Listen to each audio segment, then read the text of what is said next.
wait for the last one, and then any homework questions you got. You good? Okay. Very similar. I was almost going to do a roller coaster. This top part of the top. Here, I'll zoom in on it. We just wrote that. Or tried to. Yeah. Okay. And I messed it up, so there we go. Mechanical energy just forbids me to do anything electrical or anything else crazy. That's gravitation plus anything else. Springs, kinetic energy. Right. If there's no friction, then we'll have the change in kinetic equals change in potential. So we call this gravitational potential energy. Like if I started the penguin at the top of a slippery slope, he would just slide down. He would start moving on his own, not on his own. Gravity would start him moving. Right? So gravity has the potential to move him. The farther he is up the slide. Well, what if he's at the bottom and he slides up? We can say gravity will do some work, right? And if they're so the gravitational potential energy will change and account for the kinetic energy that he'll lose in sliding up and stopping. Okay, so we'll have energy conserved. If there was friction, we subtract it from the initial side. I wanted to get to this example before I did that. So you can have, let me zoom way in. Am I still zooming? Awesome. Okay.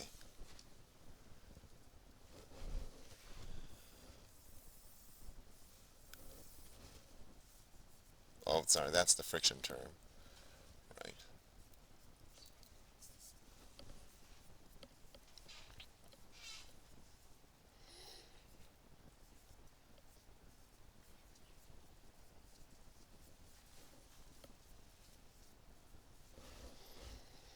We'll call this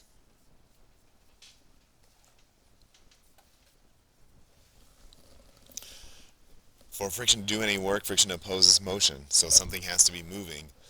So if you're moving and you do have friction, friction subtracts energy from there, from your initial kinetic energy. Okay.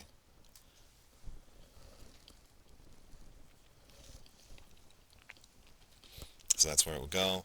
On this problem 3, we don't have any friction, so we're just going to set the initial kinetic and the initial potential equal to the final and solve for what's missing.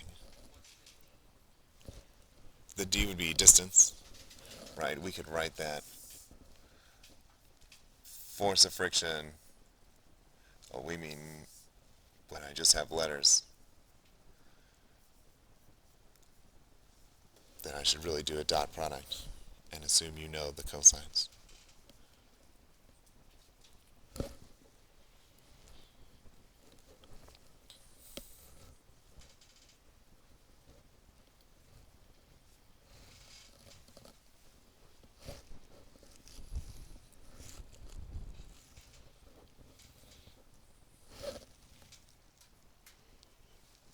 Okay, let me zoom back out so you can see the whole paragraph. Subtracts from kinetic energy. That's the most important part. There we go. We'll even sit by example 3.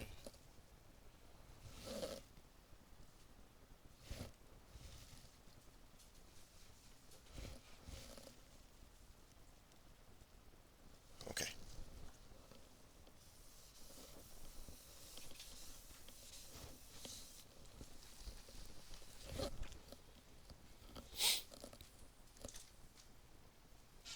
Okay. Now, most people would freeze when they see this problem. I don't know the angle. I'm just going to call it theta. Yep. And I don't know the mass of the penguin. I don't need that. Nope. No, we don't. Let's see. It should still be, yep, let's move it all. Okay.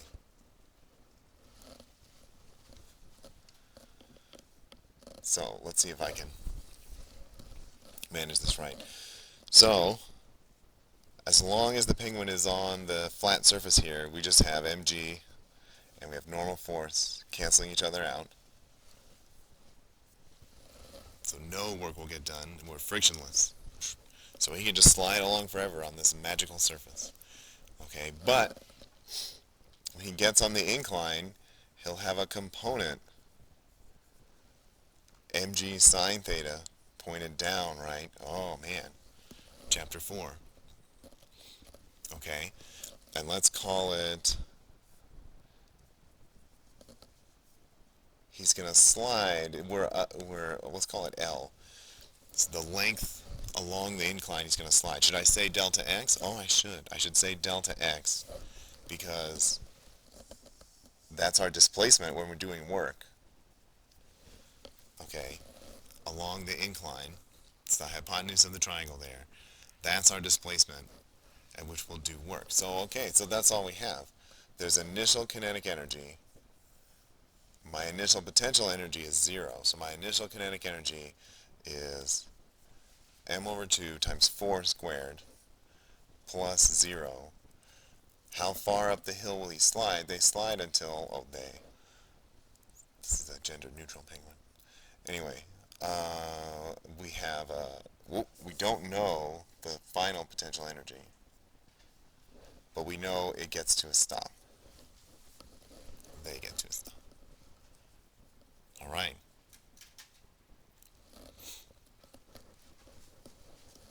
So we have our 1/2 mv squared. We'll just keep it m over 2 times 4 squared, mv squared, equals, well, okay, if we can start doing a little shortcuts now. Mg sine theta certainly is the force, and the displacement is up the incline. So we have minus, oh no, this is not the work. This is the potential energy, so we can still do plus.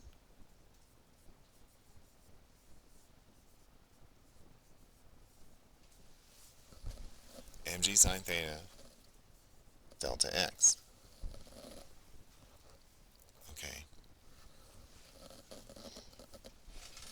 The potential, right?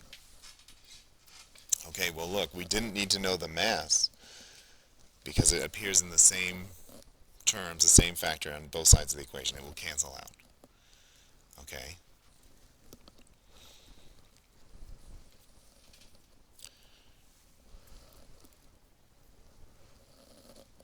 Okay.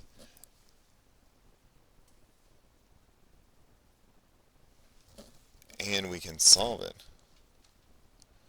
We cancel out our mass, so we have 4 squared over 2g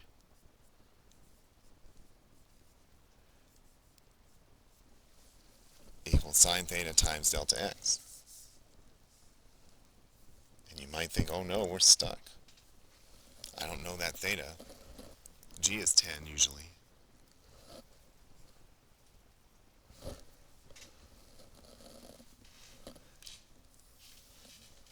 How far up will they slide? I want the final height.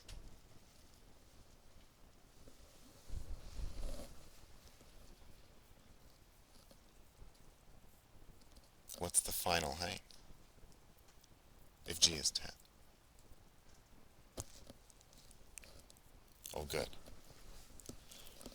Well, look. If delta x is the hypotenuse there, that is your height. That's how high you go. The hypotenuse times sine of theta, that is delta y. That's the height. Okay, and actually, mg times delta y, how high you go, right? If this is minus the work done by gravity, right? That's the gravitational potential energy you're storing. It only matters when gravity's doing the work. It only matters how high or how low you go. It only matters the change in y. It doesn't matter how far he slid, left or right, because there's no friction. Right? When gravity does the work, you only need the change in altitude. Okay, and so that was your hypotenuse times the sine of theta, because that's just trig. Okay, so if y0 is 0,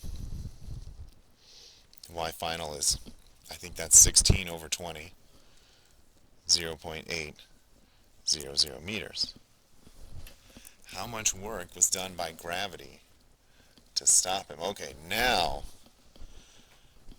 we could say the work done by gravity, little g or big G, was minus mg delta y. Okay, I'm taking away the initial kinetic energy.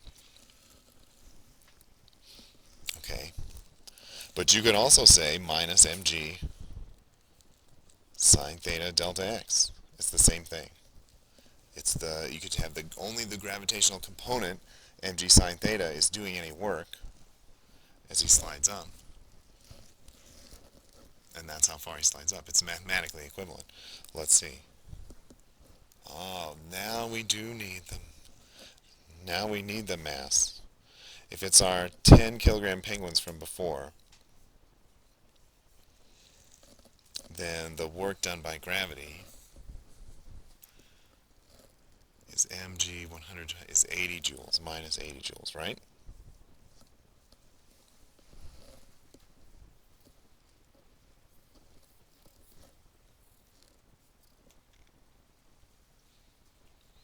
And did he start with 80 joules if it's 10 kilos? Oh yeah. Half of m would be 5 times 4 squared. Okay, so you start with, if you're a 10 kilogram penguin again, start with 80 joules of kinetic energy.